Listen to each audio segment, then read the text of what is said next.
Those in favor? Aye. Those opposed, nay? Being that, so who is our, Just control the town.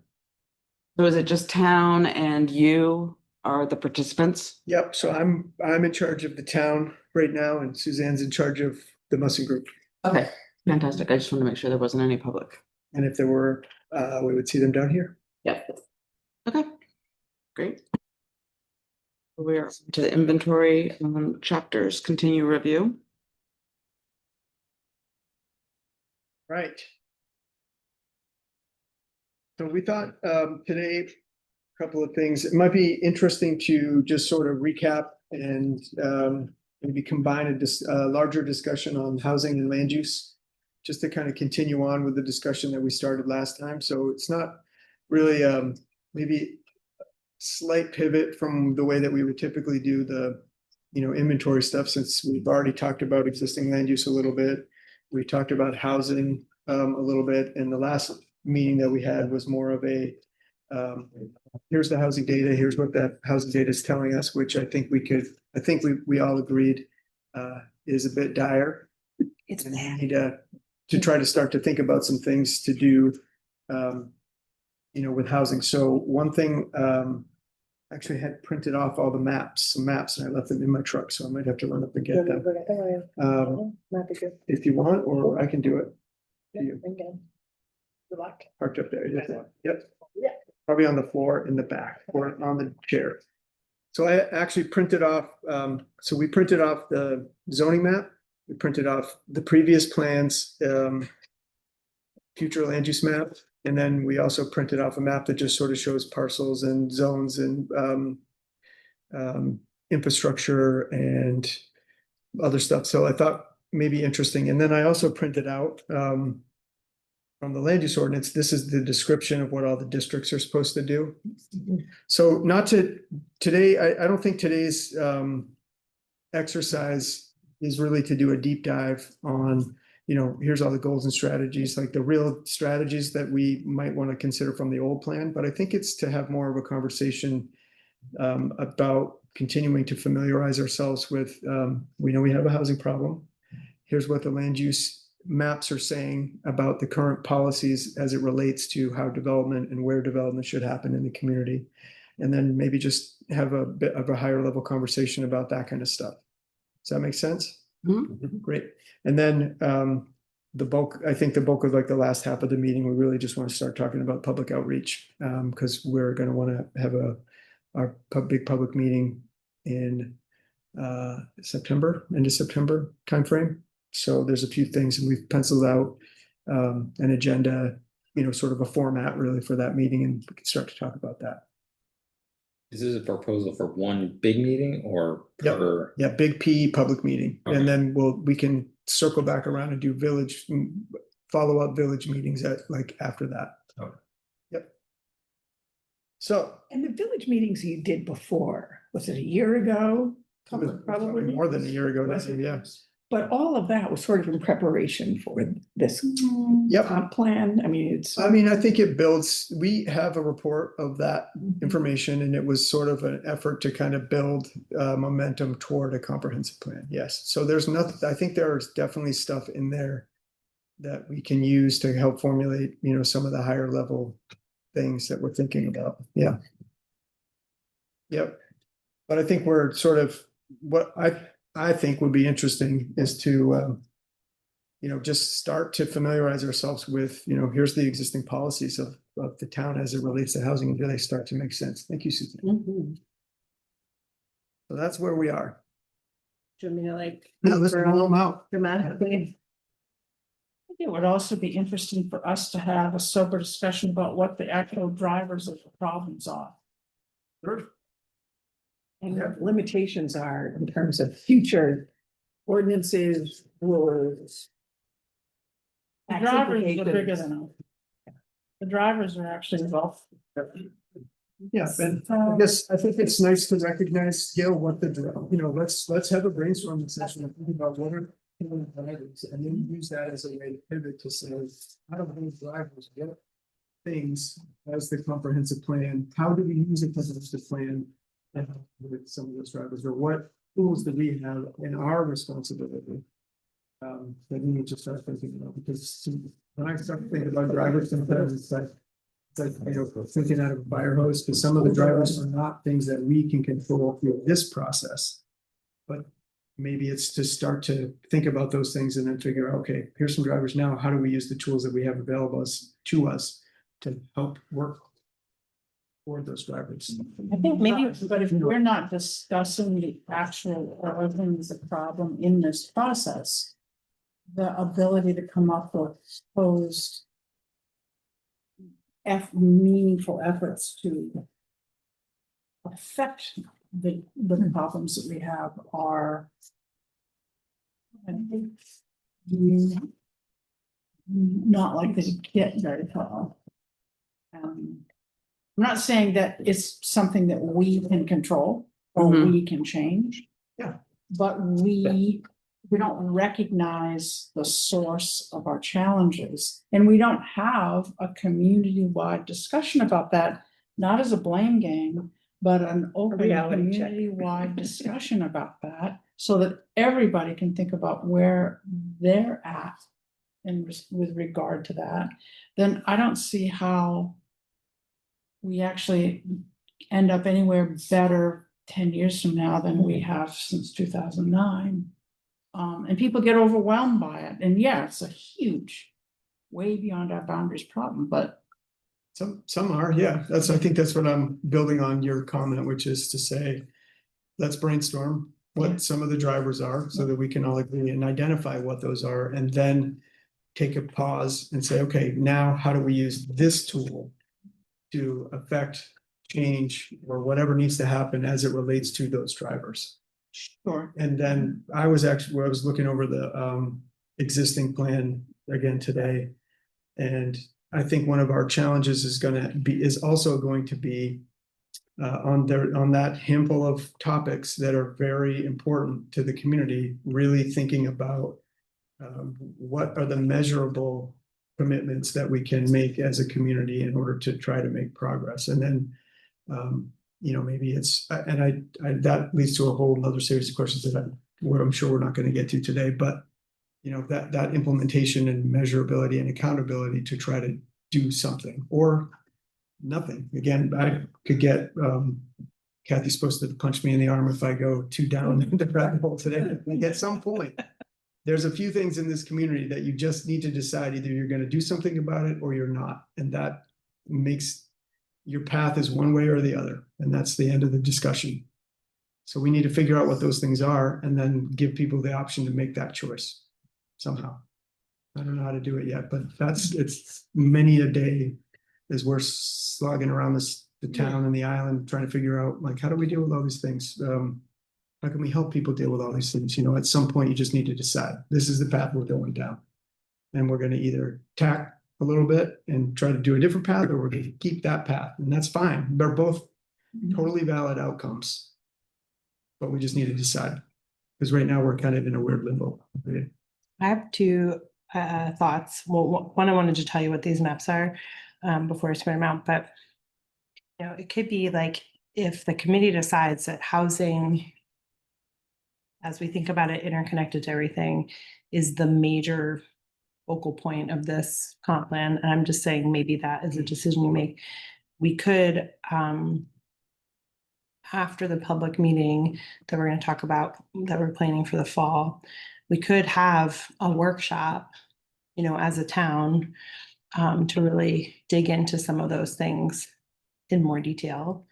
When we did the first Housing Solutions Summit, it was all day and it was sort of divided into getting groups to think about what are the needs and what are the barriers, right? And really going deep into the barriers, and then what are some solutions to overcome those barriers. But it was looking sort of at the island as a whole, and maybe even kind of the region, that it could be beneficial to sort of drill down into those barriers for the town of Mount Desert specifically as part of this process. And I guess one of the things I'm saying is that we really should have some people in here talking about the macroeconomics. That's under it all. It's like, Wait, and what was the term you were just using, Gail? Because I'm sorry. Macro. Macroeconomic. That was before that, when we were saying, you really want to talk about the, Oh, well, they're just The under- wealth disparity. no, The underlying origin of the problems? yeah, Oh, how did you describe it? There was like a. Oh, I'm sorry. I thought it was really good, and I was like, remembering, and then just. It's like the drivers or The the, drivers. yeah, I don't That's know. what it was. yes. So the maps that we brought today, this is a map that shows water and sewer lines. Um. Water in green, sewer in orange, and then the zoning. I mentioned to Suzanne in an email earlier today that I had a conversation with Brian Hinkle. And Brian would very much like to be part of a conversation about these sorts of resources, because he's got some ideas. Great. And he knows the resources and in addition to that, as a resident, a longtime resident of Farms Way, he's got some opinions about the long-term viability of that sort of model. And so I would urge us to figure out how and when it would be best to have him join us. Yeah. He's as welcome. about this stuff. So we also talked to Brian. Mhm. We have talked to him about Mm. public works stuff. Mhm. And we're gonna be engaging with them also through the. You take that one. We're gonna be engaging with them through the Sustainability Committee. Yeah. So, yeah, all the resources. Yes, I mean, I just had that conversation with him a week ago.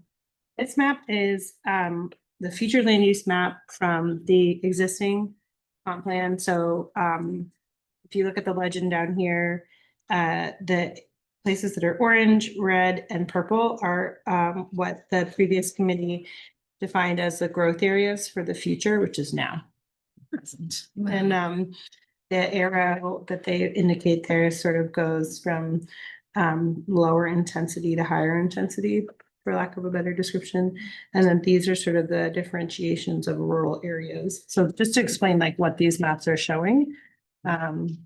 And we can pass them around or lean over and. Did you guys share this by email so we can have a Yeah. copy in our own folders? Yeah. We can, yeah. This is on the town.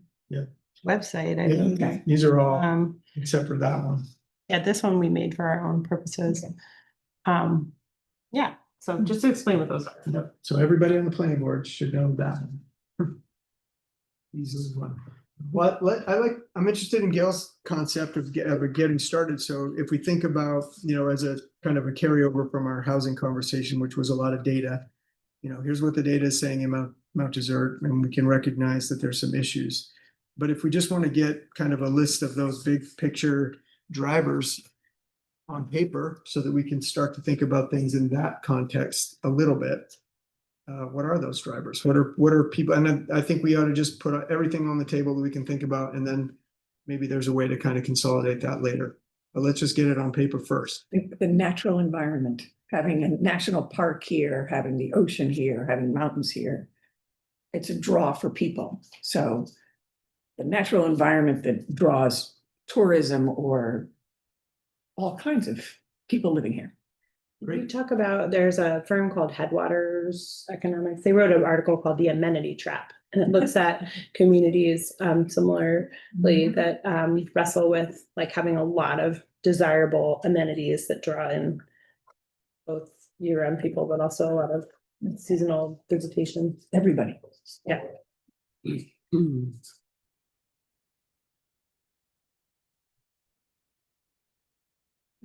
Also, can we frame this as the drivers like in the big picture as it relates to housing? That's like the focus point of the topic. I think that's what you were getting at, right? Sure, and I think that an increasing disparity in wealth allows and encourages some, for example, to buy up multiple properties to house staff to support their seasonal residences. Or their businesses. Yeah, or their businesses, but when you got a private individual buying 20 other properties to house people and equipment. My last house. Um, Mm. and saying to other people, whenever you're ready to sell, let me know, we'll give you your price. Mm. People can't compete with that. We've eliminated poor people from this community a long time ago. Mhm.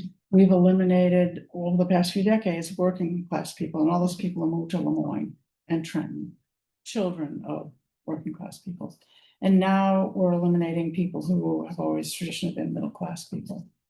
And the lack of restraint, like, I just think is a huge, I don't know how to characterize that in a way that fits on a chart, but the ability of people to, and the freedom that people feel to come in and just buy a seasonal residence at any price and to outbid and pay cash.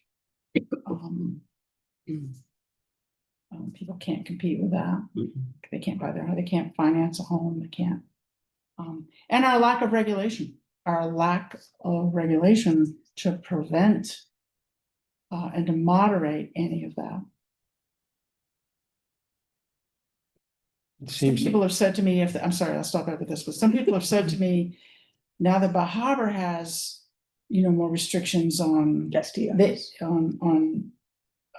short-term rentals, and also that they've got a moratorium on building like Hotels. hotels, and where are they gonna go? Well, a lot of them are going to Ellsworth, but isn't our town kind of a sitting duck for more and more of that, in other towns on this island? Southwest Harbor's changing rapidly. Huge. Yep. Huge, It seems like all the new jobs are seasonal. yes, All the housing is seasonal. yes, Everything's seasonal and we need year round. So industry. Yeah. Or business opportunity. yeah, it's a chicken and egg. Mm. How we change that, I have no idea. So if I just write seasonal economy over year-round economy, that sort of Mhm. describe that, okay? I think the regulation angle is the only way to prevent this. I mean, I feel very sad right now about, Mhm. And you open up the paper and you see 1.4 million for some house that, come on. I just, Mhm. and, our daughter has not been here for really 4 years during this summer. And she just was shocked. Mhm. She was just shocked at what she saw and how people talked. And there's just no recognition or understanding about the balance that used to be here, struggled in the 80s and the 90s. And she just said, what's the matter with people? Well, one of the drivers in all that is our inability or unwillingness to, over a long period of time, to face it. And I was thinking earlier today that, and try to be effective about it. My mother's second husband was essentially a depressed alcoholic. And one of his most frequent expressions was, what are you gonna do? What are you gonna do? And I think for too long, and that gave him an excuse to not do anything. It expressed his helplessness. And I think we've been in that mode. Mhm. We have to change. What are you gonna do? I mean, you ask the realtors are gonna say, well, what are you gonna do? People wanna buy and sell. Why I'm here. What are you gonna do? What's a term, what's a word to describe that? A community, well, we have a lack of, Malaise. There's like resignation, as well, there's apathy, but there's also, Codependency with the wealthy community. we do have a codependency in the West community, we sure do. You're looking for another way to say that. Yeah. Hasn't that always existed, but maybe, as you're saying, in a It more was- balanced it was- way? I went back with the medical center and I was reading, how did they ever decide and who decided to build that building? I couldn't believe it. And it was really the community people got together with the doctor and the hospital, and they didn't go to the summer people. They didn't go to the money bags people until they had gotten consensus from the community. And it was pretty remarkable. And then once they raised X dollars, they started to reach out. It's a sense of disempowerment. And, Did somebody say is it well, you said apathy apathy, or? Resignation. resignation, sense of resignation that nothing can be done. I think with like. I think We it's- sort of describe these as wicked problems in the last housing summit where it's like. There are these contradictions at play, right? It's like we want a thriving tourism economy in many ways here, but we also want a sustainable year-round community. And so are those things contradictory? Are they complementary? If Can they so, like, coexist? are they- They're contradictory if they don't have boundaries. right, If they don't have, if the community doesn't continually engage in a discussion about what's again, a sense of self-restraint, a sense of, It has to be balanced. you have all these individual interests are acting in their individual desires or needs and without a consideration of the whole. yeah. So one And- thing we really struggle with is like. Who defines what the balance is? Like both big picture, but then like in the nitty gritty details of regulations, right? Where it comes down to like the rubber hits the road. So is balance subjective or not? Right? And so who gets to decide and how do you decide it? And in Bar Harbor, for example, there's this kind of back and forth between like the regulators and the realtors or business community, whomever, and it's not a great model, right? But it's like they're struggling to figure out what that balance is, and I don't think they've necessarily figured that But out. at least they're struggling with it. Here, it's always easier to gin up people to oppose something. I mean, the short-term rental ordinance is a perfect example of that. It's always easy to gin up opposition to something. Mhm. And so you get people to turn out to vote against something and then a lot of them leave after doing that.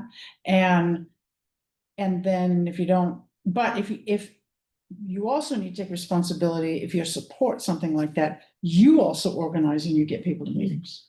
And that certainly didn't happen in that case. So, Yeah, so we have resignation, apathy, or what can we do about it mentality. yeah. What else?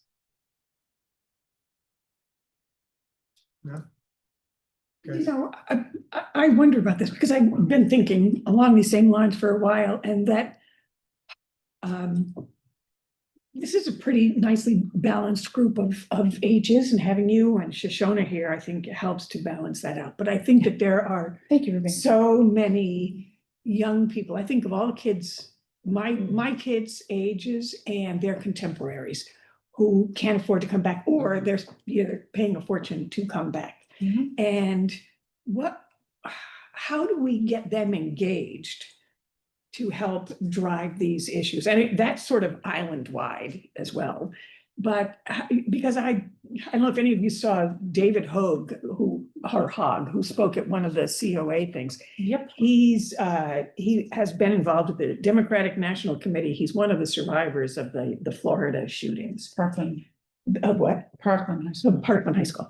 And so now he's sort of a national speaker on gun rights and a whole lot of other things. And he's like, we're going to do it. And it's just, we're not going to take, it's always been this way as an answer anymore. We're going to change things. And I think it needs a new level of energy that might come from people who are younger, generation below me, certainly. His group is called Leaders We Deserve. Yeah. Well, and we would need to do it before more of them. Before it's too late. Before more of them move away. Yeah. And that's the part that is just breaking my heart. Well, part of the problem is that we never consider the people who aren't at the table. We never consider the people who aren't here. We never consider those people sitting in their damn cars, stuck in traffic, trying to get on and off this island to work here.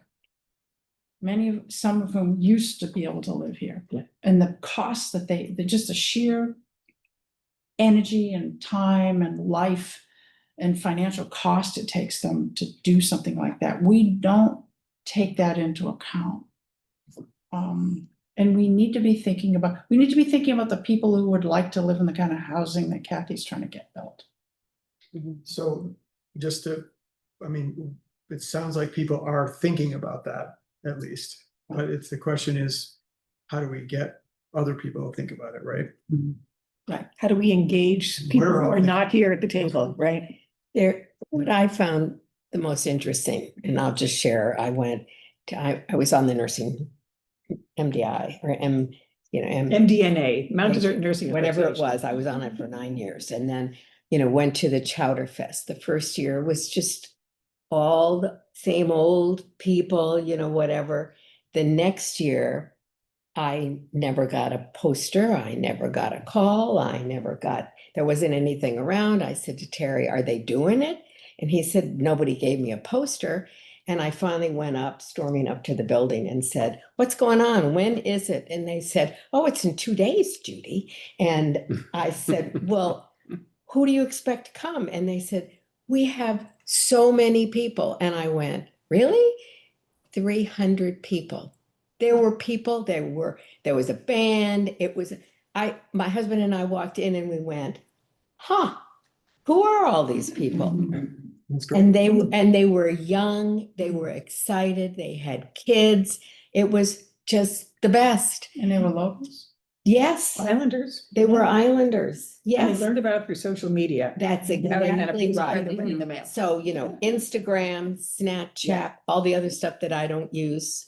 And anyway, I have somebody that she works at the Nursing Association, and I have used her when I needed to get other people that are younger. And she just gave me a whole list of places. I said, I don't even know where some of these places are, so they're there. And I think that that's who, you had talked about. I looked at, your thing about, who would be people to get in a group. Well, we don't want the same old people in the group. We need to get the people who want to live here, might not be able to hang on any longer. And, and the hospital needs people. The medical center needs people. And, so I think it can be done, but it's a real risk. Well, so one of the things you're saying is a better, deeper media strategy. Yeah. Communication. Completely different than anything you've done. Sure. So let's put a pin in that piece of the Yeah. conversation in the second half of our conversation tonight, because I think that'll be a really important strategy to discuss. Like, how do we get other people here? I'm curious how we make the connection of Judy on TikTok. Not me. how we make the connection of wanting to have more year-round, more people here. So we are creating a lot of houses for younger people to stay here. But what are they gonna do? What's the connection there? So that's something I think about a lot, because I look at the previous industries we've had here. And other than the Jackson Lab, we don't really produce anything on any scale. And our energy cost is too high, our shipping costs, we're at the edge of the earth. We had boats We have boats, and cannon. and And so trees. I think last time you said, we need to attract technology-based, something that those are not low income jobs, Correct. right? So we get more of the same as far as housing costs. You're gonna get people from Silicon Valley that say, what a deal, only $1 million. Right. Yeah, but people so- starting up those firms or starting up in those Right. industries, Yeah. those are But are they middle gonna- income or early. Are they gonna come here first, or are they gonna? Yes, or are they already here? Some of them are. Some here. are. What about already the here. surveyors Yeah. that just finished that building? Yeah. And then whoever they've got adjacent. And just think about the little kids that had the ice cream social, and it was a really big deal.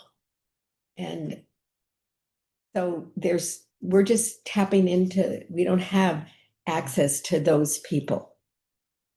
And I'll tell you, for a year-round economy, there are various jobs. I mean, when we started our organization, we always said the four pillars of the local economy would be food, arts, science and technology, and the natural environment, you know, and And art service, is always. healthcare. Yeah, exactly. I mean, that's sort of the foundation of everything. You need all of Municipal those people, services. so that there should be lots of jobs. And if we had, you know, if we worked more with the agricultural community and had, wouldn't it be great to have a real restaurant? Sorry if anybody's offended, but not the Pine Tree, a market where you could buy food and maybe some people producing foods and like a shared kitchen space, or, you know, Chad's making hot sauces and somebody's making bread and somebody's doing something else. But I think that there are spin-offs that can work collaboratively with each other. And I think that Skowhegan is one of the communities that is proving that it works. I don't know if all of you know about Skowhegan, Yeah. but, you know, somebody there who was relatively new to the community bought the old jail and turned it into a grain mill. Yeah, the main So- greatest people. Exactly, and went off to France to learn what the process was, so she could understand it all, came back, set up this thing, and now, so it's working with the farmers around there, but that grain, there's now a bakery that's in an old bank called The Bankery, but they're using the grain from there. There is a pizza place that's making their own, you know, wood-fired pizzas, and there are beer places that are using some of the leftover grains. It's like, so the spin-off effects of getting one thing started really can ripple, and those jobs they're gonna be year-round, there are restaurants, there are breweries, et cetera, but it starts with one thing and it has all the ripple effect that go on. In the past, towns would give people tax incentive, tax breaks to help Do do some- some of this. And, you know, possibly our town could do something like that. So can we just pause for a second? Because I think what we're trying to do is just list out all the things that are barriers, right? And now we're spinning off into. Well, the cost, well, do we have? Yeah, but I would like to, I think this one is a really interesting one. So Kathy brings up a lot of good examples of other communities that are doing things, but their location Mhm. is maybe not as much, it's a different Yes. situation. It's So not an maybe- island. if only- I'm not saying we should talk about this specifically, how to solve this, but this is a good point. In order to do all those things, we have to recognize that our location is a barrier and then find out how to overcome those barriers, or what are the assets that we have that don't make the barrier so much of a barrier. Right, part of our location is we have basically no more land.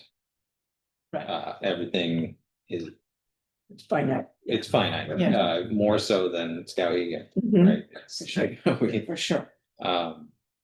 And I just lost it.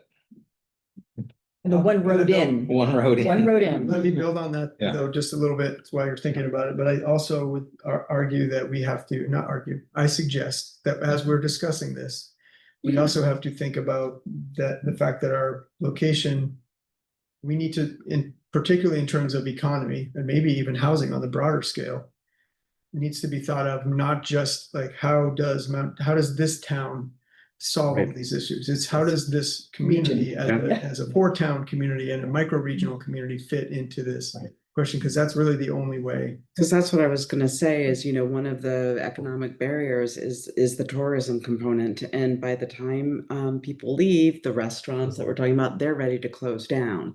And that doesn't provide year-round opportunity for employment. Right. So So we need to be encouraging, we need to be favoring because we need to try to restore balance, year-round economic activities over policies and that favor tourism. An economy that is not based on foot traffic of tourists. but They're not Right? exclusively based on, Exclusive. yeah, Yeah. that There is a are- balanced.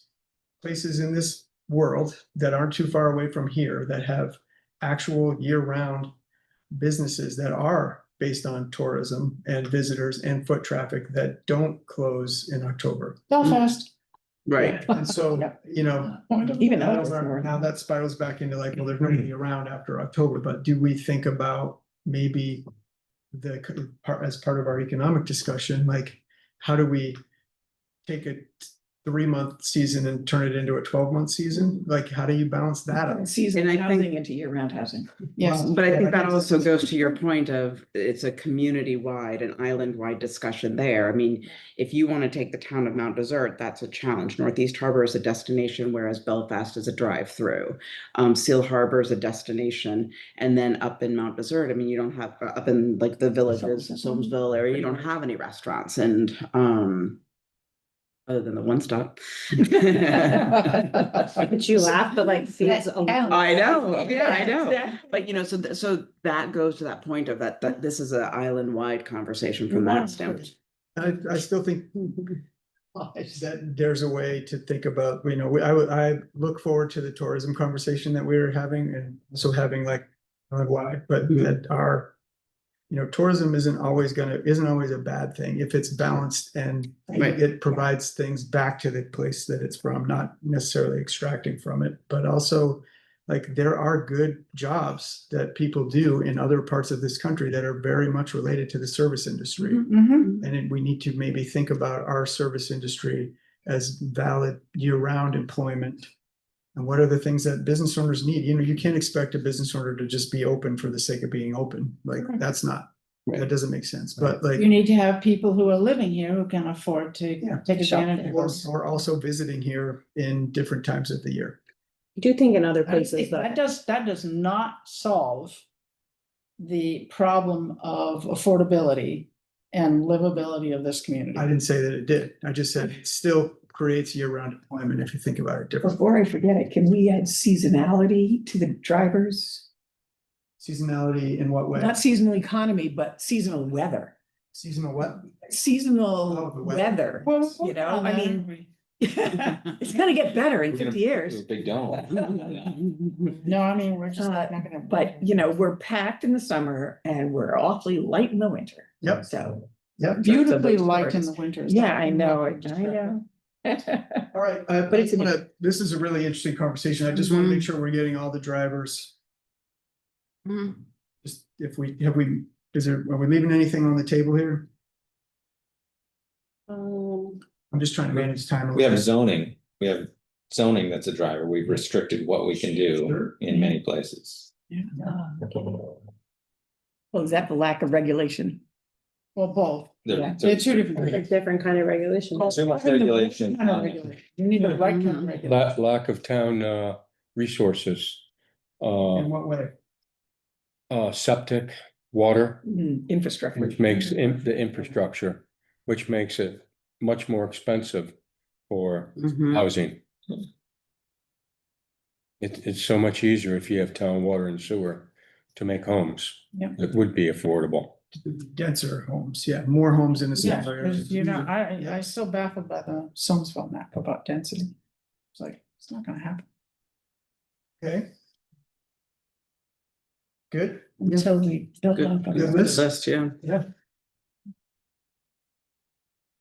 So I think, we'll spend a few more minutes on this topic, but one of the things I was kind of interested in is, so here, let me just roll off some questions that I think when we're getting into like future land use, kinds of discussion would be really interesting. So things like how does the current land use pattern align with our community's housing needs? So we need to start to think about that, you know, is our current land use pattern or even proposed land use pattern starting to reflect that? Do we have areas where zoning or land use policies are limiting our ability to meet our housing needs? How can we use land use policy to help address affordability and diversity? Which areas of town are most suitable for future residential growth and why? Things like that. So that would be like, let's look at this map and make sure this makes sense. Where would infrastructure investments make the biggest impact? So we know where the infrastructure is. If we're going to invest in new infrastructure, where would be the biggest areas of impact? Things like that. So those are the kinds of questions. And how would we create those kinds of environments in which whatever sort of growth we generated would actually be residential growth? Yes, so the next question, the next set would be, well, that sort of relates to the tools, the policies and tools that we have to promote. Yeah. Yep, So what's the question? those are just the questions that we need to start looking at when we look at these maps. So we could do a little bit of that now, particularly maybe looking at this, what areas of town do we think are suitable for residential growth? I suggest we use these two maps. And then I think it would be interesting to talk about now, just to sort of frame the question, frame the thought process, like what tools do we as a town, like in our job here as comprehensive plan committee members, actually need to start to think about? You know, because this document is only, it's like, you know, you do have to think about it in a box a little bit. There's like larger things at play, and then these are our plans to try to address those things. No, I think that the existing comprehensive plan was pretty clear Mhm. and consistent with what like Grow Smart Maine or others would say, Sure. in that density should be in villages where there is access to water, power, sewer, and that you save the natural environment. And I think that, you know, I think that those things are still valid.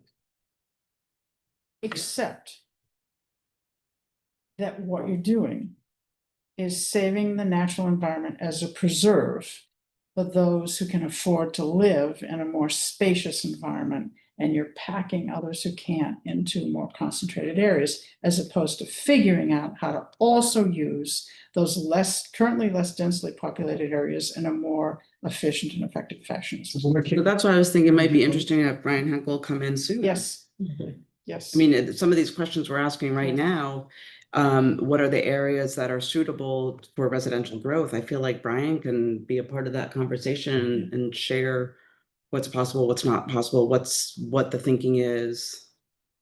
Sure. Because I think it can help guide us. Yeah, we have those maps. Yeah. And I think, I don't know, I And mean, this he is was one- very clear to me that he would like to be, Mhm. he would like to share in that. I think that would Could be he great. join the committee? Is it too Well, I don't late? think he's, well, it's up to the committee or Except him, he's- but he's got enough Ex to do, officio, but, yeah. but he certainly would like to come and be part of this conversation. At least I got that far with him. Yeah. I think And he brought that up, I didn't, I mean, we were talking about something else. So, So just a mental exercise here, if we were to pick a spot on the map and said, we are going to acquire this land and pack it full of high density housing, would infrastructure then be put in for it? Like how much does it have to grow in order to justify a sewer and water line? What's the economics on that? And well, I and mean, depending upon the area, it could be a lot because you have to get it there from somewhere, whereas there isn't, something Yeah. just to hook into. I don't know how far they brought the sewer lines in for Farnham's Way on Beach Hill Road. They're going to expand it. Yes, I know, yes. Mhm. And I know with that one, they did cluster the houses really close, and a lot of the people that lived there, maybe not a lot of them, but some of them wish that lot was just a little bit bigger. They were put, really too close together. They have 30 acres up there, something like that. 90 acres. I Pardon? mean, that whole Yes. swath is really Yes. 128, yeah. Is it all suitable for? It's development? probably not all. There's part of it that's Ledge. pretty ledge and yeah.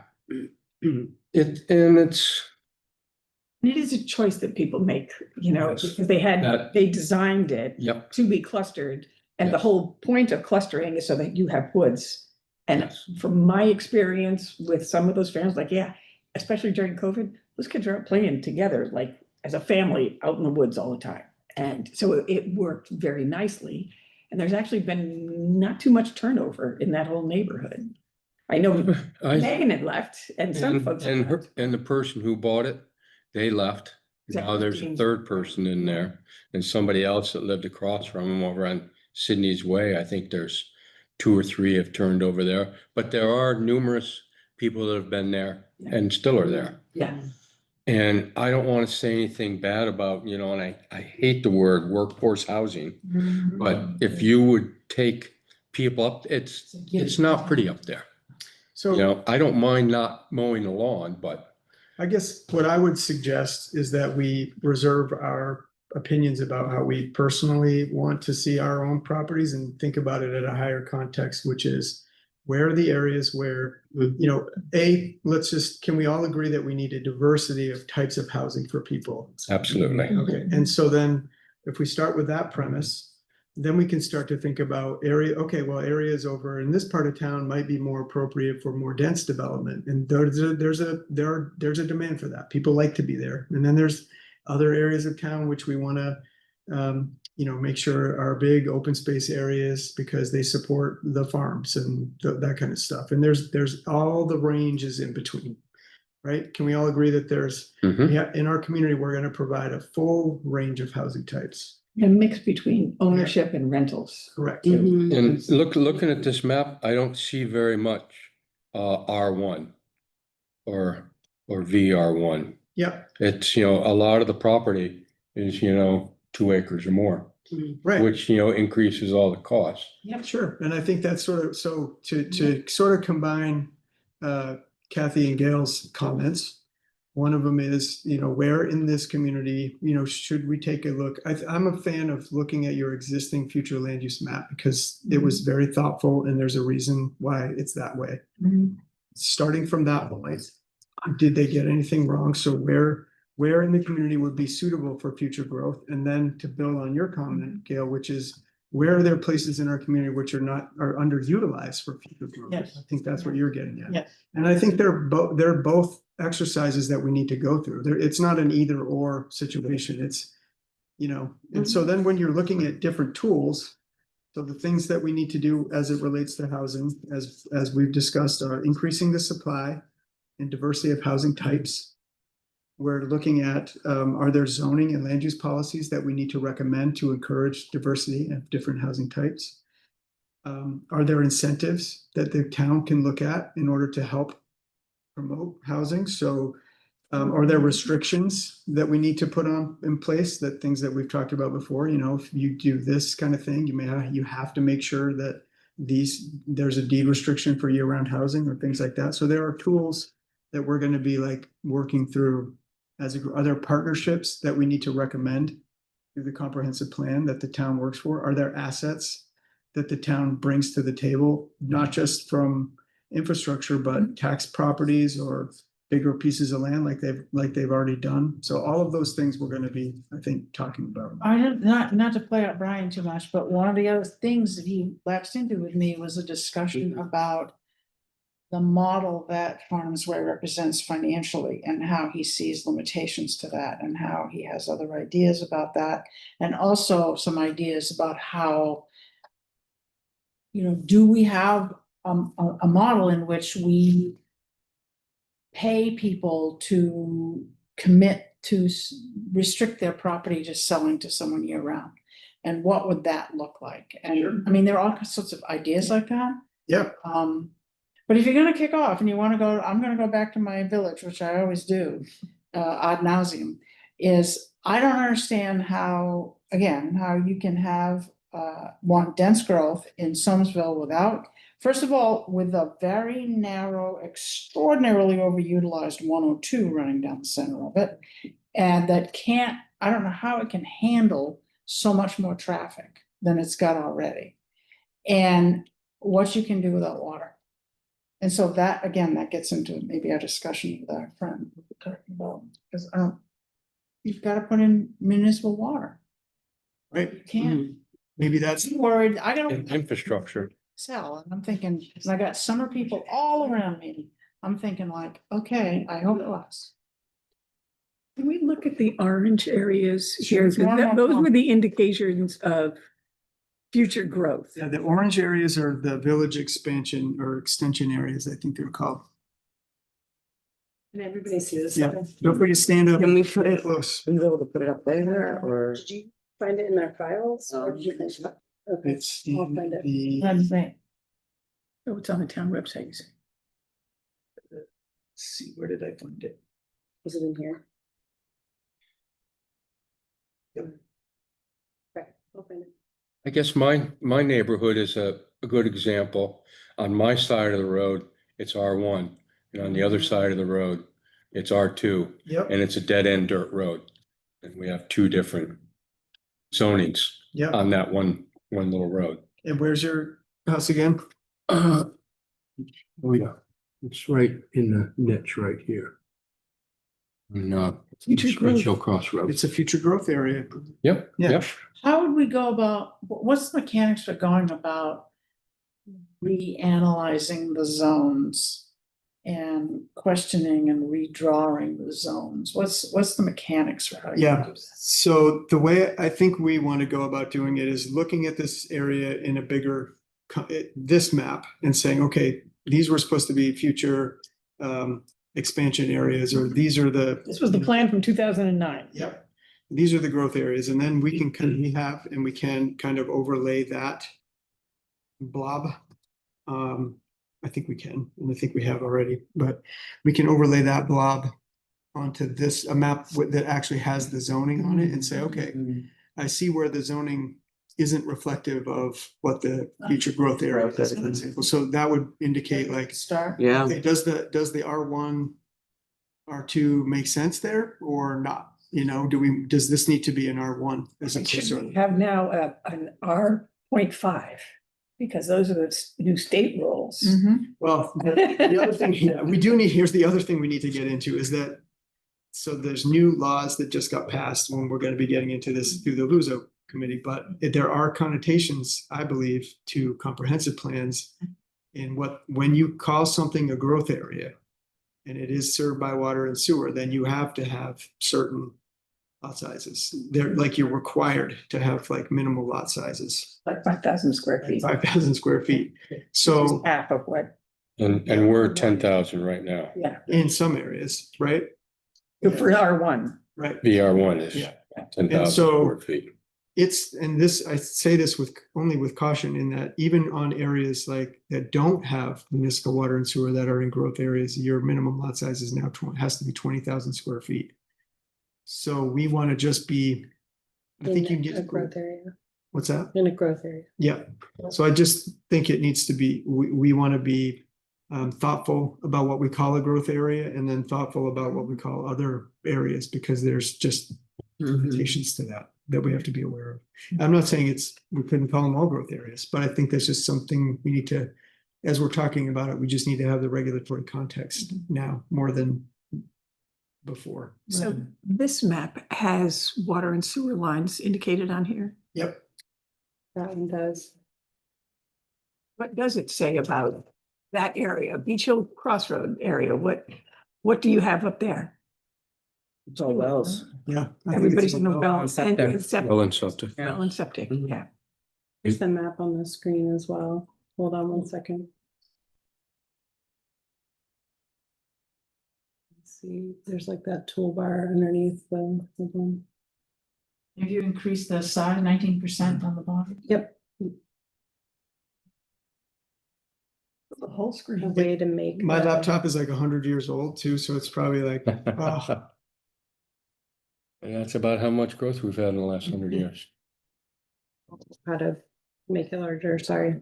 How about that arrow on the bottom that looks like expand further to the right, down? Yeah, that. I think that takes up the whole screen. No. No? Yeah, it's better. Better, okay. It's better.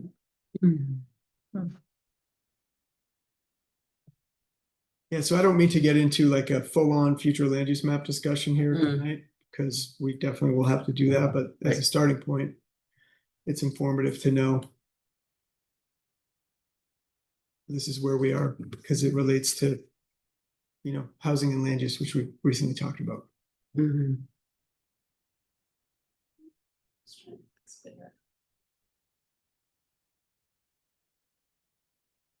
Okay, well, that's it. That's it. We're gonna get. You want me to zoom in on a certain area or? You guys want to look at a particular area in particular, or maybe the question for this exercise tonight is, as a starting point, do the red areas make sense and do the orange areas start to make sense? Mhm. I'm arguing that sensible doesn't. Okay, It's current form. well, I'm gonna start a foot chart Well, as long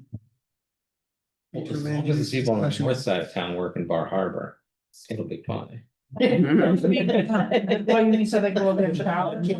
No, just so that they don't have to go through that intersection, you know.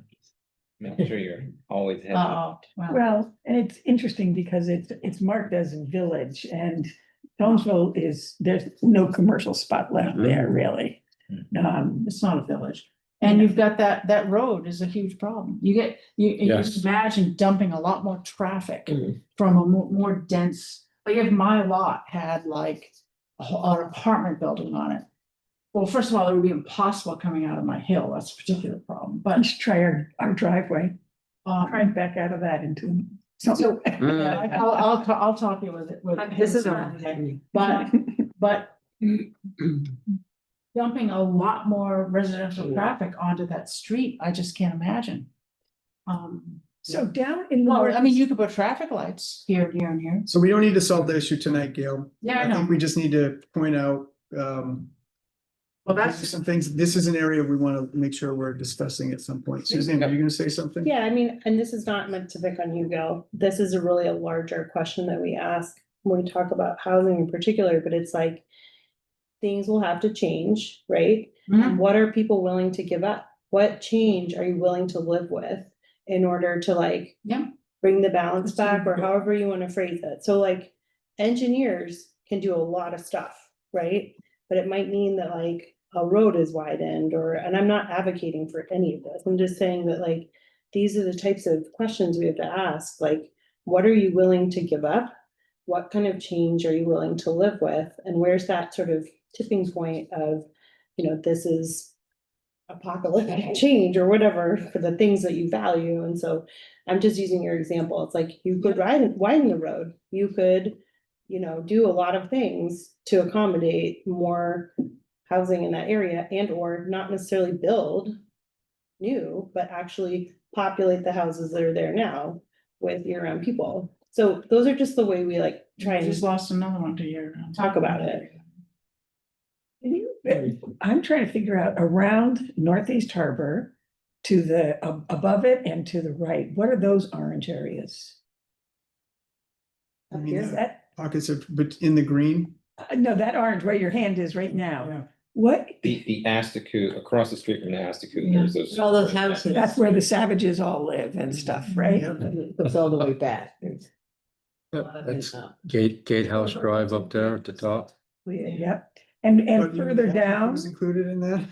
yeah, Well, that's on further PVD. down with the orange, That's on PVD Drive. yeah, and who That's- lives in there now? Why, I wondered why that That's was. seasonal. That like, It's seasonal. It's It- very steep, very- ledgy. Yeah. Right, Yeah. but, and big houses. and is that like up where Marches live? A little further on. They're a little further, okay, Yeah, yep. Yeah, right next to Long Pond. So that was actually Oh, yeah. a question that one of my employers asked me. She was at the summer residence meeting and she was scrolling around on that map with all the purple blotches. Mhm. And she looked at Seal Harbor and said, how are you going to make higher density on the hill in Seal Harbor Yeah. with no year-round water and no Right. year-round sewer? Right, You can't even live off a well. right. Because there's no place to There's no- put a septic system and there's no place, Right. pipes are all above ground. Right. And she thought, well, that's very foolish. Like, Yeah. well, this is a proximity. is I'm this sure the that. hill being like Upper Dunbar? No, or no, the- Up the hill. Yeah, like obviously. the drive? So Yeah. this map doesn't say like, let's build here. Right. Necessarily. What it does is illustrate all of the policy decisions that have been made about zoning, residential density, the proximity Proximity. to water and sewer. It's not like a blanket land suitability study. Growth areas as established in comprehensive plans.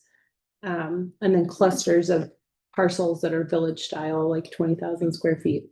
So it's really important when people look at it that they like don't necessarily take it as like a blanket indication, like this is, across the board, right? It's like what exists in this area and what's possible. Anytime you do work in GIS like this, you obviously have to use it as a starting point and then like go out and like, dig deeper, field verify, start it's like a conversation starter. Yeah, Yeah. she was really baffled by it though.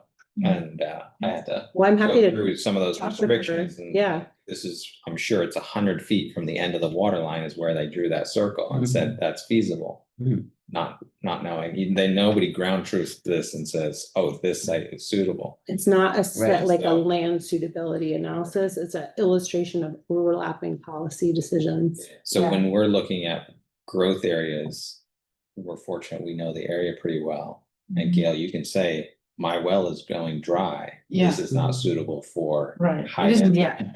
Yeah, Right. but Yeah. things But we like can't that. exist on wells if you're gonna put a lot of I property. think you need to well put the buildings. if unless comments at the end of that, like Right. Suzanne was saying, like if this is an area that is could be potential for more development, Mhm. then these things really need to occur to make them better or something like that. Right, and so here's your 20-year plan, Yes. right? I would- Because the town has to pay to build Right. out.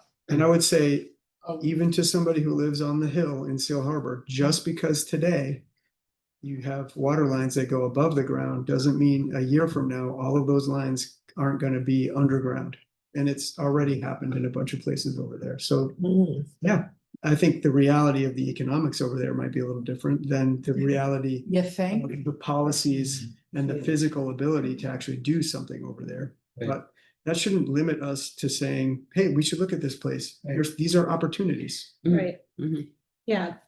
And I also think when we talk about, right, we're not necessarily getting to like a full blown future land use discussion now, but it's important to like remember that you need a set of principles that you're building these ideas around, right? And so it's not about like doing individual lot by lot analysis to determine your growth area or future land use map. And it's not about like, I don't want to live near like unmown lawns or like, you know what I mean? It's like, you can't, it has to be a set of principles, guiding principles that like are logical and defensible and like legal.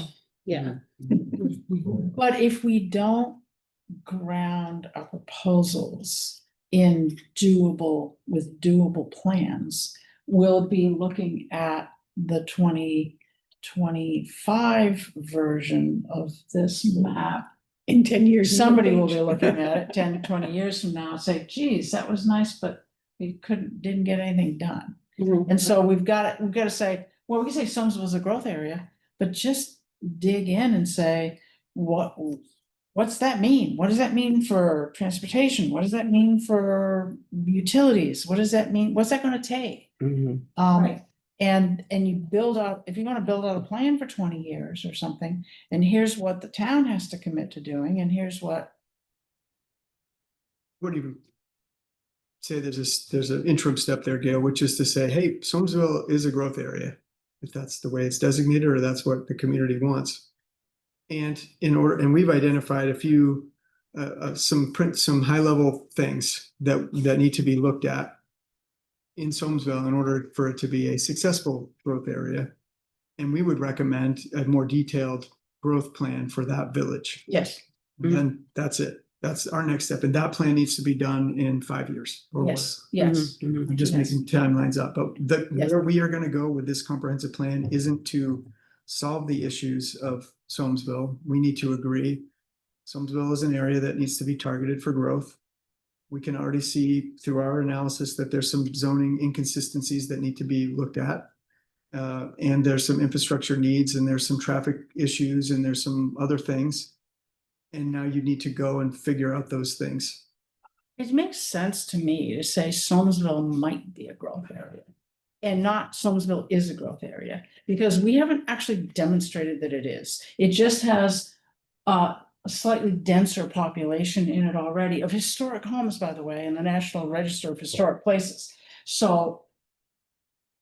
And why couldn't we be thinking about other parts of this town as potential growth areas as well? I mean, It's- and what, I think we should say, we need to have a more comprehensive discussion about what it takes to be a growth area and where it might be best to Yeah. situate. We those- can definitely work on defining for all of our agreement, like what do we mean when we say growth area? Yeah, I go Mhm. back to like, have a set of criteria. Mhm. Is it like the existence of water and sewer infrastructure? yes, Or Or the one of ability to those. easily. The ability to get connect, whatever.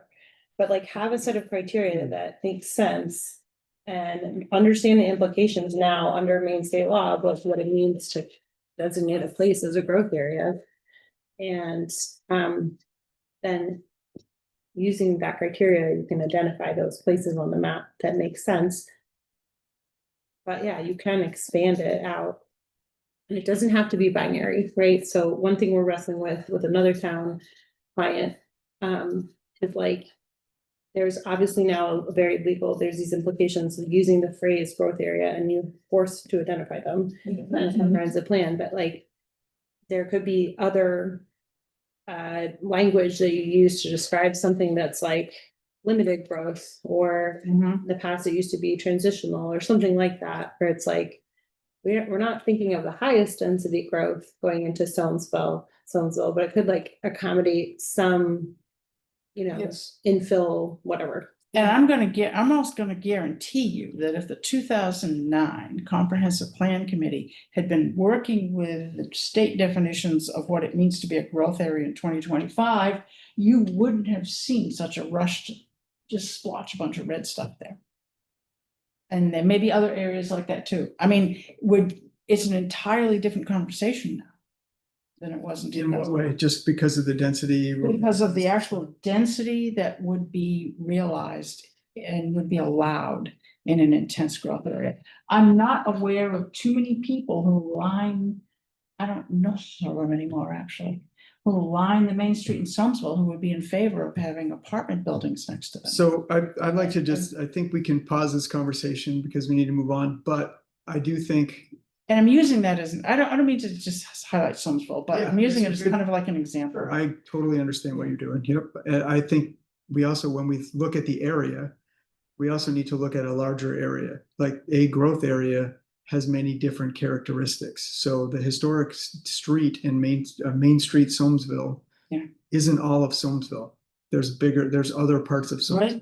Right, the open- So you can describe those things, and Yeah. that sort of gets to the Mhm. village plan, but it doesn't mean you're gonna negate the historical context of the white homes and black, shutters in the historic area, while you're also providing opportunities for more people to be there.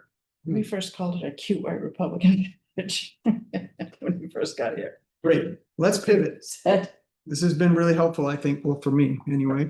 I think we can we're gonna get back to this when we get to future land use discussions more. But I think we wanted to spend a little bit of time tonight talking about public outreach, and in particular, talking about the next or a big P public meeting where we really talk about, we're really trying to build on the sort of vision, values,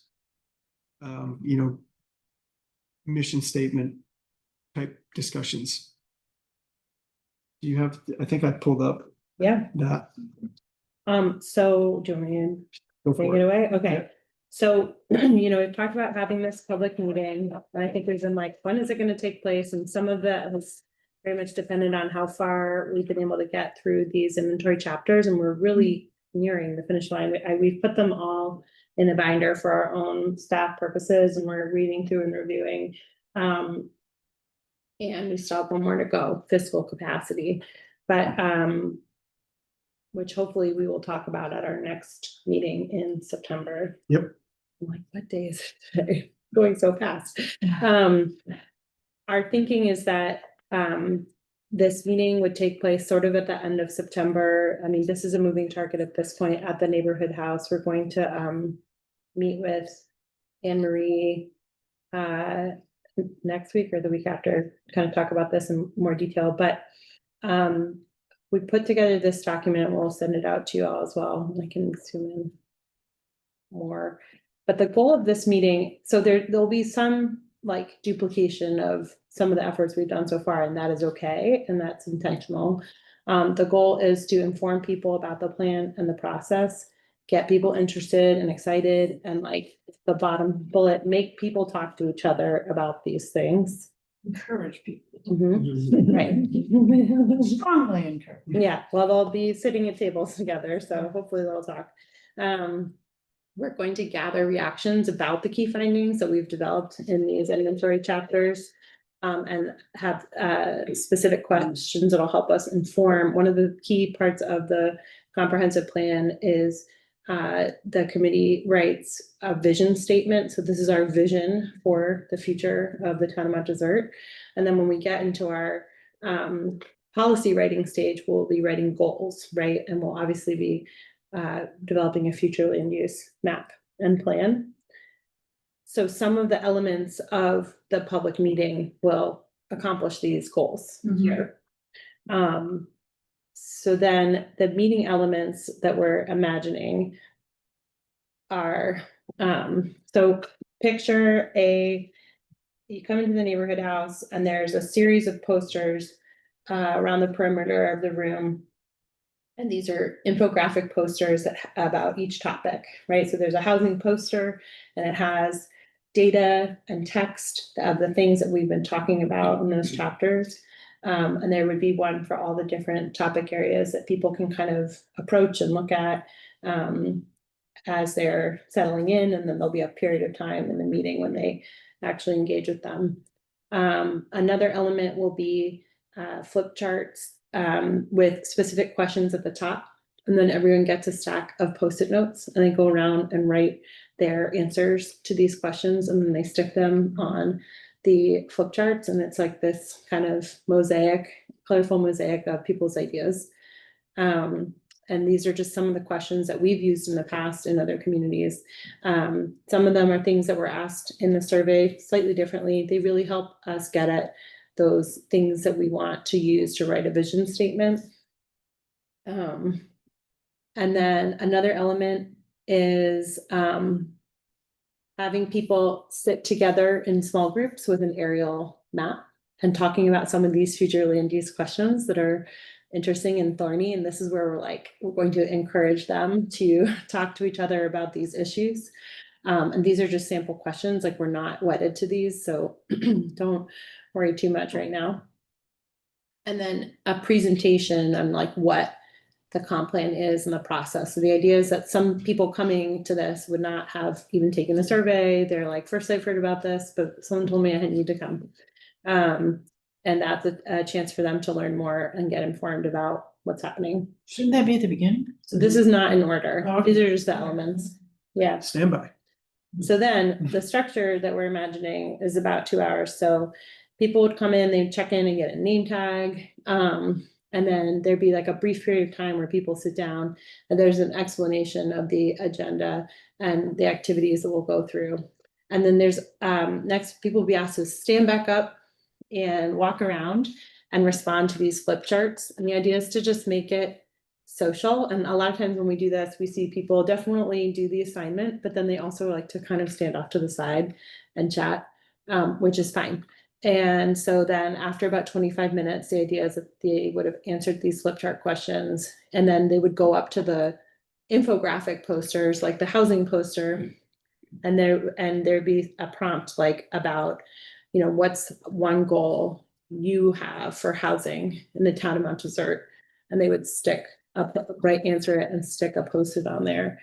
So I'm calling it a solo activity, but it's kind of like a science fair or like that kind of energy where you walk around and see what everyone else is writing too, which is really interesting. Then we would call people back and we'd have a presentation, or first we'd talk about, what are some of the things that we saw or observed, and get people to kind of speak up a little bit. And then we would go through a very short presentation about like, welcome, here's what a comp plan is and why we're doing this and what you can expect in the process. And obviously, kudos to you all for being on the committee. And then we would have them kind of work together in their small groups around those aerial imagery maps around these future land use questions, report out, and then we'd have a wrap up. And so this is very much just like a rough draft of what we're envisioning. So it's a mixture of walking around. It's good to like stand up and move our bodies in these meetings. It's a solo engagement with the information to a certain degree and their own pace during that second one there. Then there's the presentation to really help inform them about just like the nuts and bolts And then there's the like group work as well. How are we gonna get the public to come to this? Yeah, Mhm. great question. Raffle, Yeah, car. I was saying booze. I don't think we need to donate. If we can spend $1 million on 2 tennis courts, we should be able to raffle off a Stop car. it. So, Yeah. questions about what's the best day of the week, time of day? Yep. Can we offer childcare so Right. people with kids can come Right. and have their kids be entertained? Yeah. And food. That'd be great. That's Mhm. great notes. Yeah. I have some questions about that itself, and Okay. and the content, but one, I think with respect to people going to groups instead of tables. I think that we ought to have numbers on tables and everybody who comes in gets a number Mhm. and they don't all Mm. cluster To their friends. with We already- their tribe. All right, so that's one thing. The And second, couples get separated, So. the husband way and that wife. we- Oh, So the way that. we- Lovey. There's a lot of different strategies to do that, and we already talked about that today, because that's a big pet peeve of ours too, and there's a bunch of different ways to do it. We may not do numbers, we may do like Right. sticky dots or something, but yes, Yeah. it's a good suggestion. the other thing about whatever is the stickies and the questions we're gonna ask, you know, like what do you? Post notes. Always left a little, maybe, yeah, I'm sure it's me.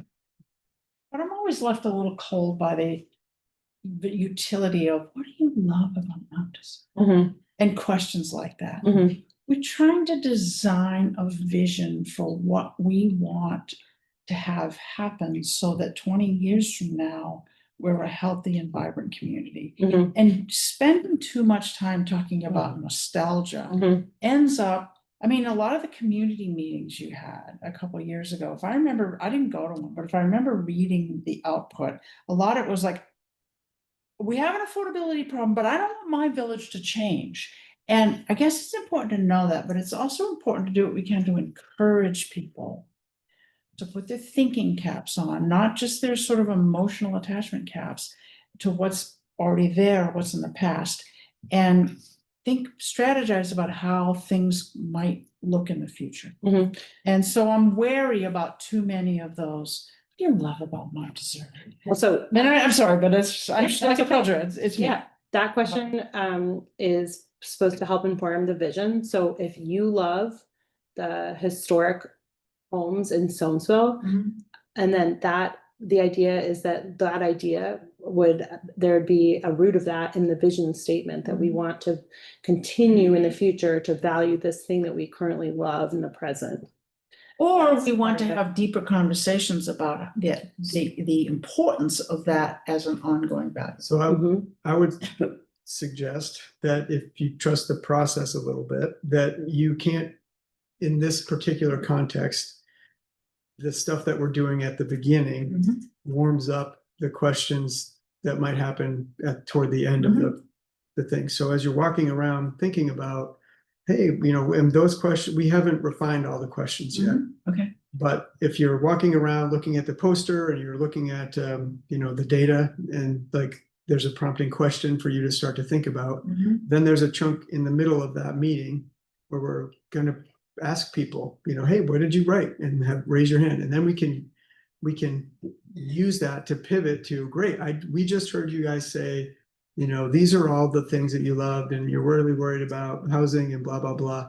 Okay, we're going to spend the next 30 minutes talking more about what you're going to do about it in the land use context. Mhm.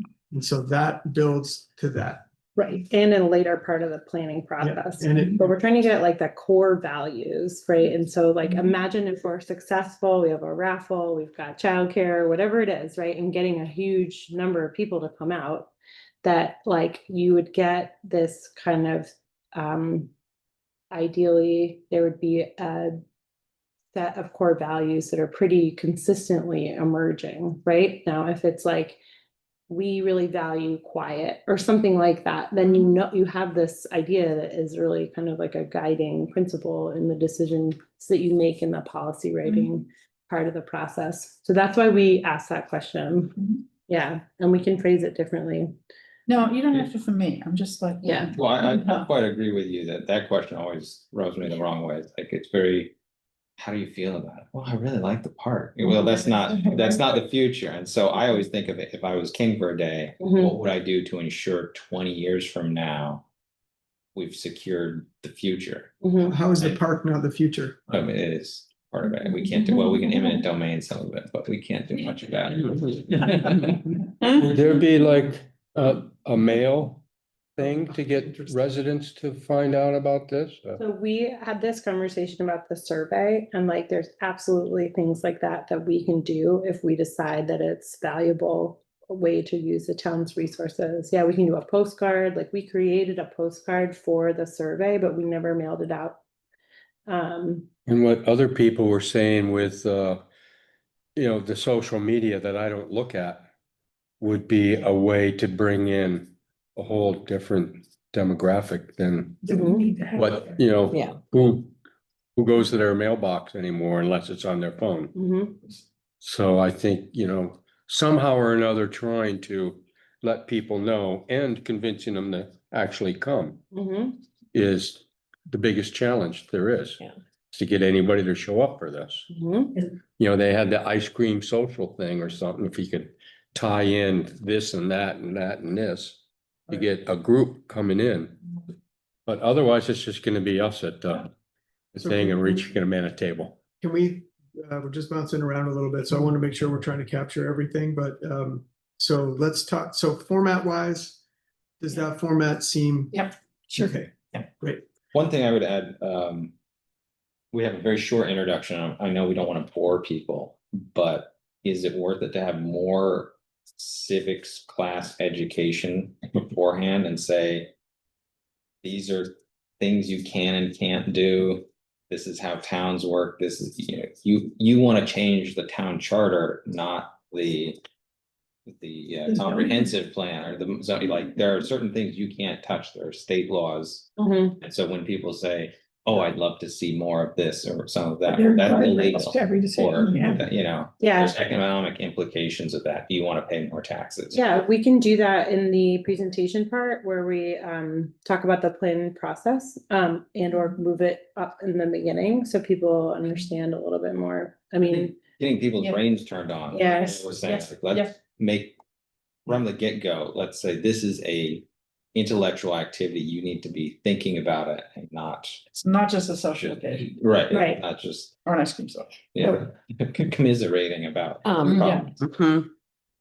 I'd be willing to talk to my people that, have helped me with getting not just gray haired, little old people Yep. like me. Yeah, we need to. But I mean, it's completely different and to be real honest, I don't get some of this stuff, but it actually, if we can get some of the right people to develop like a marketing plan Mhm. to try and, so you have stuff everywhere. It has to be in the newspaper. It has to be, posters aren't gonna work.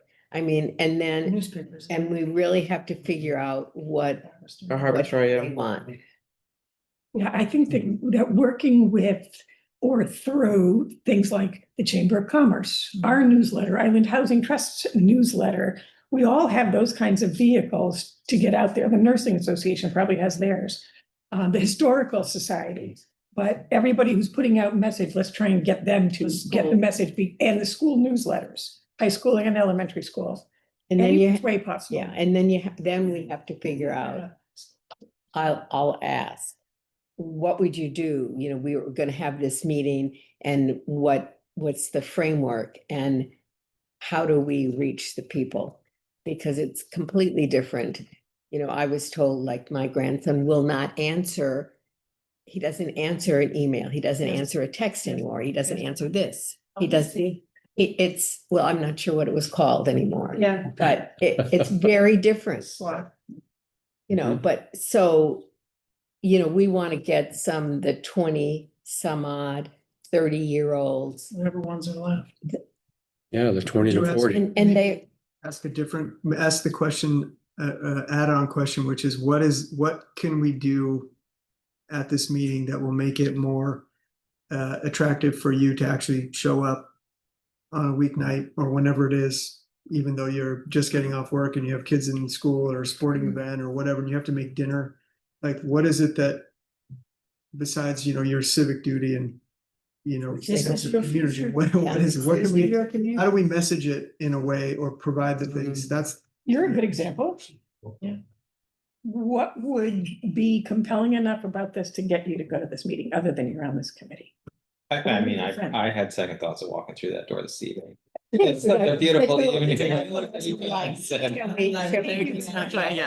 so pretty out, Yeah. but we came. What would, What big town events do we have coming up?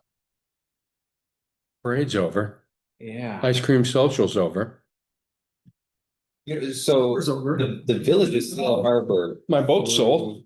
Just threw up on an informal party at the fire station, and Steve Pinkham walked to every house, which was only like 80. And left him a note on the door, and everybody showed up and said, we want to do it again as soon as possible. Yeah, because it's fun and there's no like hard ass. Right, Yeah. Just come and. so can we trick people? I think a lot about. Village, or Yeah. get Steve Pinkham to Yeah, walk around the just village, walk say, hey, new party, new Yeah. location. I mean, we don't even have to mail stuff out. Yeah, Most of us can walk to our neighbors and. I mean, we're not gonna get everybody.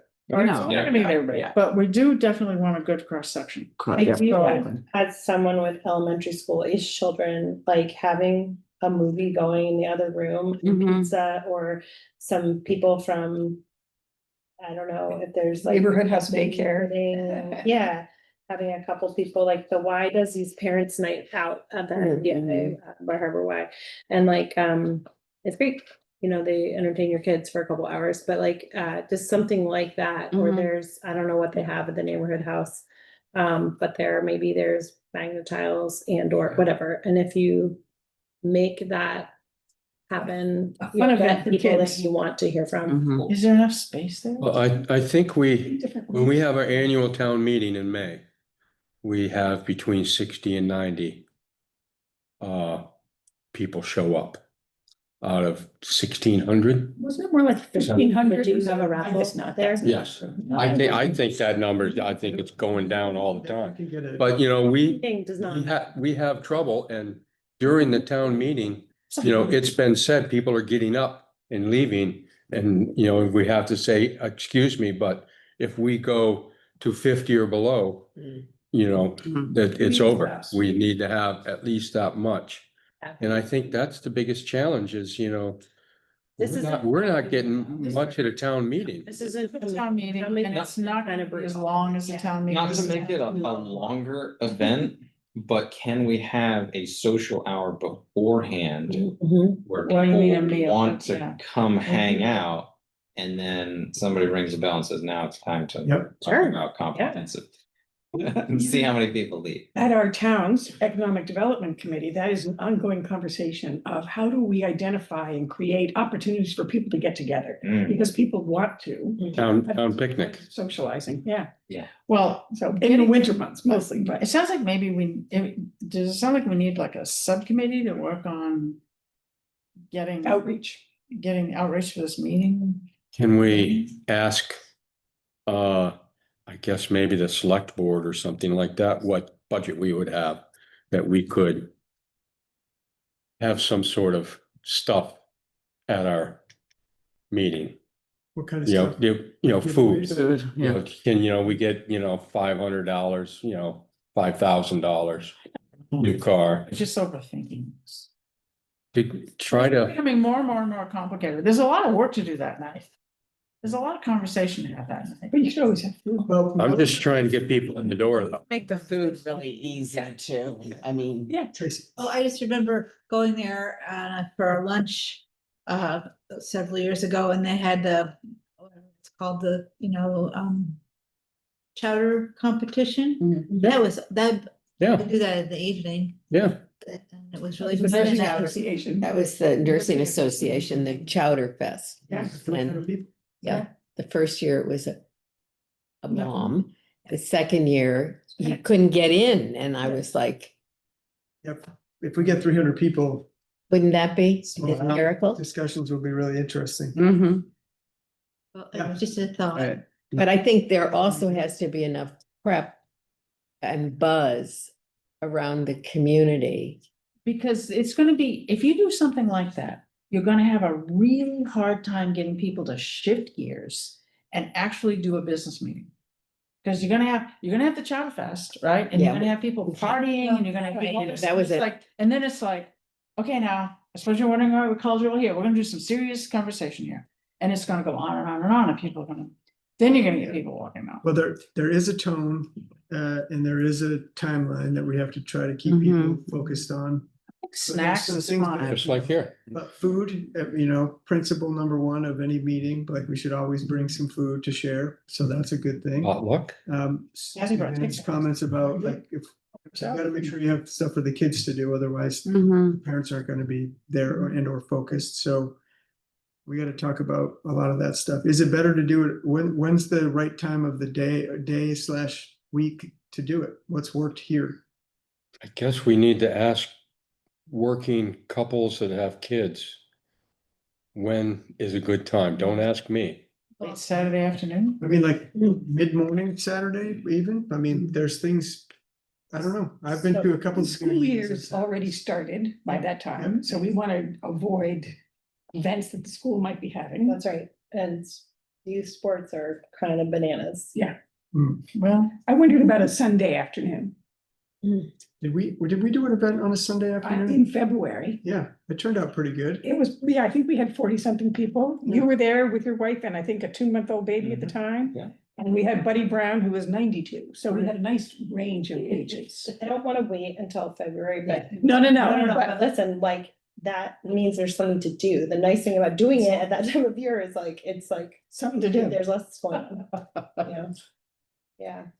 Well, are you expecting to do more than just one Yes. event? yes. So I think, it's sort of like, we have to create a buzz Mhm. somehow. Mhm. And And I would be happy to work on that marketing side of things, of helping to get the word out and in all different newsletters and everything else. Yeah, I would say from our perspective, that part is really on you guys.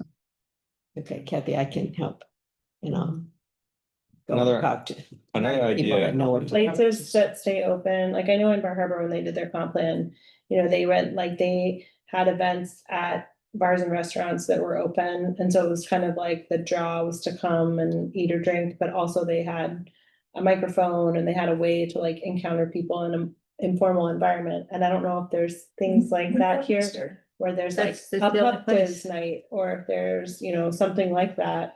So you can have, this is meant to be more of like a traditional model, but you can have also these like satellite opportunities to connect with people in that way.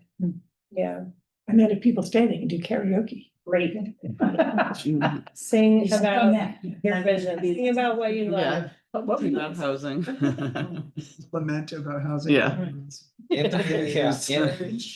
in our goal to attract people to this, is there something in our promotion, some provocative question that we can get them primed, What's your vision of the future? vision of the future, learn about what's going on? We'll come up with a fun logo for that. Oh, stop.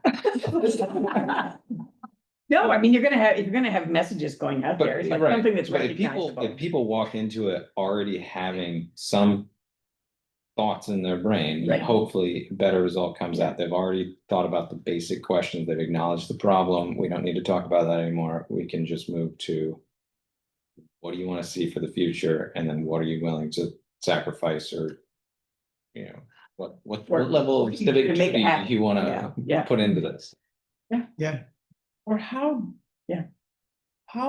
far can you stretch in terms of thinking about a Mount Desert that doesn't look like it does now and doesn't function like it, because it's not going to. Yeah. And how can we best facilitate a healthy version? That's not something to. Yeah, we won't fearmonger them into coming. But whatever it takes, they're gonna see home store close. Rounds grounds closing. it's a big deal. I mean, it's Yeah. just Yeah. so depressing. Yep. And this is a different question for a different time, but somehow it ties into all this for me. We're not having honest and meaningful discussions across the different groups of property owners in this town. We're not actually building in real conversations between people who own seasonal properties and people who live here year round, people who own short-term rentals and people who live here year round, people who own mansions and live here year round, people who don't want things built in their neighborhood and people who do. We're not providing the opportunity to have honest and hopefully productive conversations with one another about this community as a whole, because we can't, I mean, Are I you think, suggesting we should have those? yes. Yeah. And what do you think we need to do to get that to happen? I mean, other than this public meeting? I need to do it Well, before. this public meeting is late September. Well, maybe, because we just came up with a lot of great additional ideas, so. This public meeting is late, well, yeah, or whenever it is. This public meeting is not necessarily going to be a venue for having these kinds of. No, I'd be Part of really the conversation. I'd be really curious to know what it would take to be able to have an honest discussion with summer residents association. So I'm just gonna And- offer that, like, we have done these, this series with Rainy Bench, looking at historical, kind of examples of island, is really about like island-wide decision-making around difficult topics. That's a kind of generalization, but a lot of those, and then there's a Q&A at the end, and it's about housing ultimately, and a lot of those conversations are very candid and kind of difficult. They're at the libraries, so that's like a little bit more of a neutral environment. But I would almost venture to say, like, what you're describing, almost you need like a professional facilitator or mediator, Yeah. because Yep. you're threatening people's financial livelihood Prerogative. or whatever. Perfect. So it's like a really big deal. Yes, And it's yes. important, but you have to approach it differently. It's not something we can do in this. Right. Correct, and I think I Yeah. said, I'm not talking about this meeting, Okay. but I think it's an important part of this process. I mean, So- you and I can sit around and read Privilege in Place. Mhm. But if we're not willing to have that, if there's not a venue for me to go and have that conversation with my seasonal neighbors, Mhm. then how do we ever together, and not in an accusatory way? I mean, I understand when my seasonal neighbors want to buy year-round houses and then go to Florida in the winter. I understand. Well, I don't understand that, but I mean, I understand why some might want to do that. But how do we have those conversations? Because we're all impacting one another. Mhm. And in the current economic system, I don't know how anything changes without people understanding the responsibility and the role of self-restraint Mhm. and limits. So I would say we need to finish talking about Mhm. this meeting, Mhm. and we should definitely put time on our agenda in the Yes. future to talk about this, because I think it's really important. Yeah. And unfortunately, I feel like humans are sort of like crisis response sort of Mhm. motivated, Mhm. and so I think it's important to talk, when we talk about these things, it's about saying like, we need to be proactive, so we're not like letting things bottom out Mhm. in order to like really see the need for certain things to change or whatever it is, the goals and the policies to happen. And maybe that's not here for the comprehensive plan committee, but it is something that can come out of Mhm. this work that we're doing. Yeah. I was gonna say that as well and echo what Suzanne is saying, in that, in order to have those kinds of conversations, it's a very Mhm. very methodical and thoughtful setup to be able to have a productive Mhm. conversation. And it would be interesting to brainstorm about, okay, how do we do that? And there's some things that we might be able to do as part of our comp plan process, but I also think as part of the comp plan, part of we're going to identify a lot of things that we're not going to solve as part of the comp plan. Right. And one way to try to solve them is to set that up. Because if we don't have those conversations, we won't Get anywhere. get any. Yeah. Ultimately. Consistently, it's like housing. And a lot of these topics, like there's a consistent need for action and it's like, we can't start the energy right after the comp plan and then lose the energy. Like that's what happens with all comp plans. You know, you have this big push right after this big process and everybody's just exhausted at the end. Well, this is just the beginning. Right. Now you have, 5 to 10 more years where you actually have to do something and you have to be consistent and methodical about how you do it. Now, you guys did present at the July SRA meeting. We did. right? How did that go? How'd that go? That one, I think it was an interesting meeting. I'm glad that we were there. Housing was a big topic for the people that were there. I think people were receptive to the discussion. The format wasn't geared toward like a real deep conversation. It was much more like, here's what we're doing in the comp plan. And then we got into some housing discussions a little bit. And then I was there and stuck around afterwards and had some good conversations with a few people. And you'll do another one in August? I don't know if No, we're there gonna be is. back in August. Well, there is a meeting. Yeah, I have the date. I know there's a meeting. Yes. And Is your sense that it's the same group, or is it, or like a July crowd and there's an August crowd? there's a July crowd and an August crowd, Yeah. but they do interact Mhm. somewhat. So Crossover.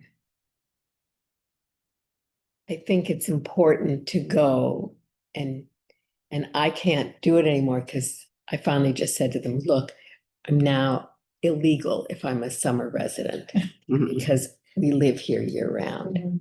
And Well, I will be delivering a child to college that day, so I will not be here. okay, But well, you're lucky. we have it in our calendar. We haven't actually been asked to go to that meeting. Well, sometimes you can ask, and I think, is it John Olson who's the president? I don't remember who it Is is. it Ned? No. It might be. I have his email. Well, library- Tracy is the one that I've been dealing Aberman, with. yeah. so. Mm. But It's Tracy Tracy is there, like, Aberman. yeah, she's the Yes. person that we have to deal with directly. Yes, she's my neighbor. Yeah, she was Yeah. fine. Well, She was very helpful. finally just said she's overstepping her bounds and she's speaking out of turn because many summer residents do not agree.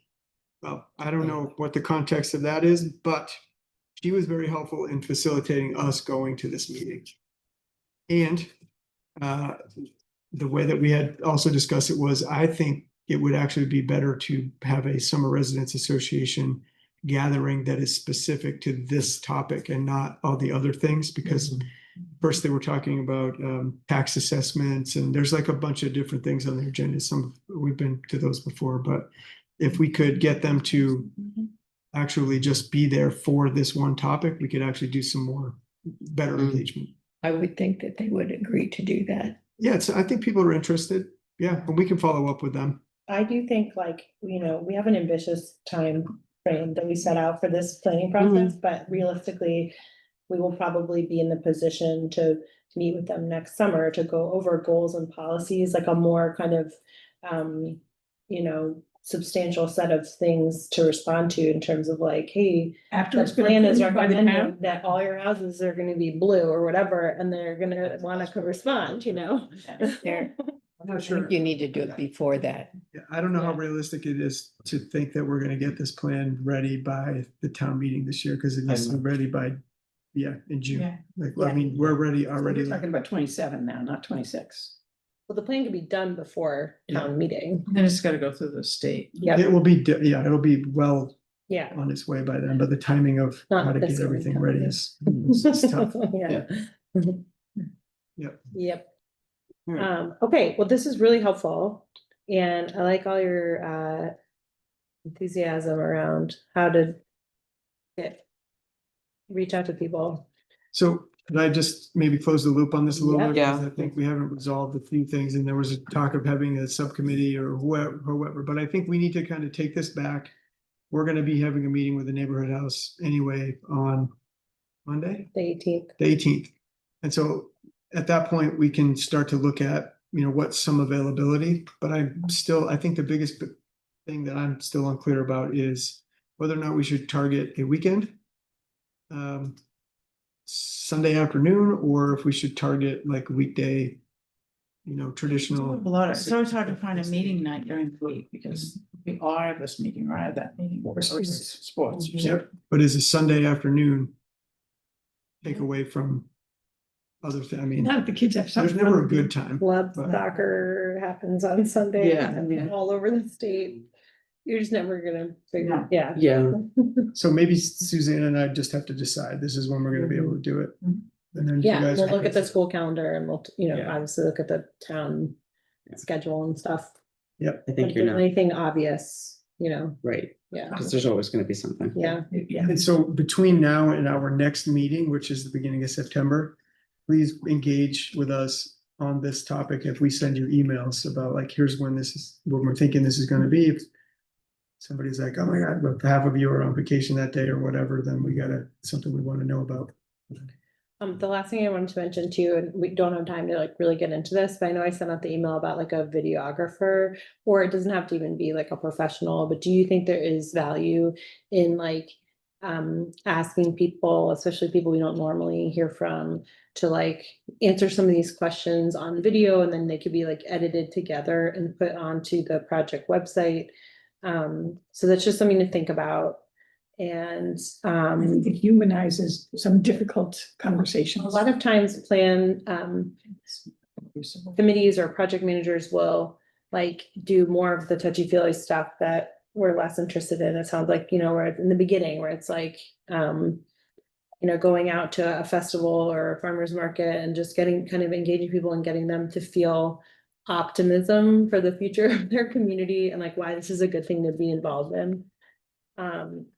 So we can keep talking about that as an additional way to get out there. And I just wanted to also show you that this, we have a project website for this project. So if people ask you about this, you can send them here. The URL is goofy because the town, we haven't really gone back to ask, but if the town wants to pay for like a URL that's like Town of Mount Desert comp plan or whatever, we can do that. But right now, this is just like a Squarespace generated one. But just a reminder, on this website, there's an about section. And it's about the plan and process. The committee, your names are there. These are recent planning efforts of the existing plan, the village planning workshops document, the climate action plan that a Climate to Thrive did, and some photos from the village planning work. How to get involved. So this is where we did have a link to the survey. But there's a public meeting coming up. There's the option to have a meeting in a box. If people were interested in that, we can put that together. But basically it's like a way to package up a lot of the questions and the maps that we ask into like a big manila envelope. And if you know that like these people have a knitting circle or there's like a book club and whatever, people can kind of answer those questions and fill that stuff out and participate in that way and then mail it back or we can pick it up. Then I added these update pages. So what we're doing is every time we have a committee meeting, we're putting a summary of what we have talked about. So like go through, check those out if you would like. It's nothing in here is inflammatory. It's just very kind of like the committee met. Here's what we talked about. It's not even like a straight the minutes, but we thought about linking the Zoom recordings too. So the idea is like we want people to know what's going on, and as much as possible they can access these conversations that you all are having. I did do like community survey. I just put some of the word clouds up and some quick stats on like who took the survey. So when you hover over this, it shows you like what the question was. And I really like this one because it's so like, yes.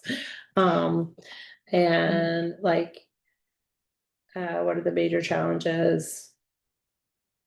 What would make the town a better place in the future? And it's like more year round, house, these things, it's not perfect. It's just yet another way to like get that information out there about what's going on. So just wanted you to know that's there, and that's something we're doing in order to like continue to be really transparent about this process and help people understand what's going on, so that when they all get all the buzz about the public meeting, they can come and see like, oh, they're doing stuff, they're talking about stuff, and this is very interesting.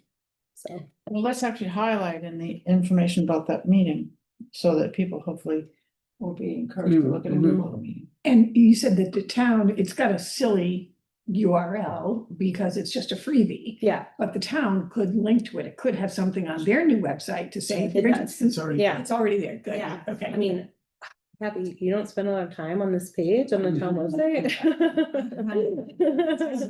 Yeah, Yeah. so this is the comp plan committee page for the town's new website, right? So they have a link there. It's sort of, it's not totally duplicative, but like they have that there. And then because I personally felt like we can do so much more with a like standalone project website in terms of like sharing materials and pictures and like creating the feeling of this process. That's why we made this other website. Mhm. So there is a link there for Okay, people. that's good. Yep. A couple other things that we need to, maybe we can put on our agenda for next meeting is if we want to have, like, besides the Bryans of the world, like who else might be helpful to come to a committee meeting to talk about a particular topic? We're already outreaching with committees and other people to try to get information from them that informs our piece of the work, but if there's other people that we might want to hear from, we should put that on the list. And it may be like associated with when we're getting into topic areas to talk about goals and strategies, but just to brainstorm about that a little bit. Wonder if it'd be nice to have somebody from the select board now and then show up. We have three of us from the planning board here, Got it. so we got that part covered. Yeah, and we can give them an update too, once in a while, Mhm. which we should probably do soon. I just wanna say one more thing about the idea of like conversing across socioeconomic groups. The goal from my thinking would be for us to each have the opportunity to understand everybody, understand the impact of the decisions that we make about how we use our community and the ripple effect of those decisions on others. And that isn't limited to any one particular group. It's each of us and all of us, how we think about communities. And I don't think we can do that just among ourselves, meaning year-round residents, Mhm. and actually have a full picture or a full sense of how we're in this together and how we need to be engaged in trying to reach the goals that we want to, that we can find commonality on, that we want to reach. It's not to like say, you guys, you know, it's not that. It's to listen to each other, to converse with each other. right. And not have it devolve as it does in so many meetings, like, well, I hope you're still trying to pit this against the summit community and turn this into a them versus us thing. I But mean, would that be just good to have happens somebody- every time. And it just like down conversation. Yeah, that's why we need like a totally different Yep. setting and Yeah. context and Yes. mediator and like, Yes. this is like a very Yes. carefully formulated Yes. process and Yes. Not be contentious. I think those library meetings, I mean, that, what Suzanne was saying, those in our experience, and we do a lot of these kinds of things, like those have been really good, low pressure settings for people to come and have good discussions. But I also love the idea of, you know, if you want to do that, like open mic night at the Nor'easter, you know, like if you get businesses on board there, you're not talking about maybe people in this crowd, but there are other people that you're facilitating.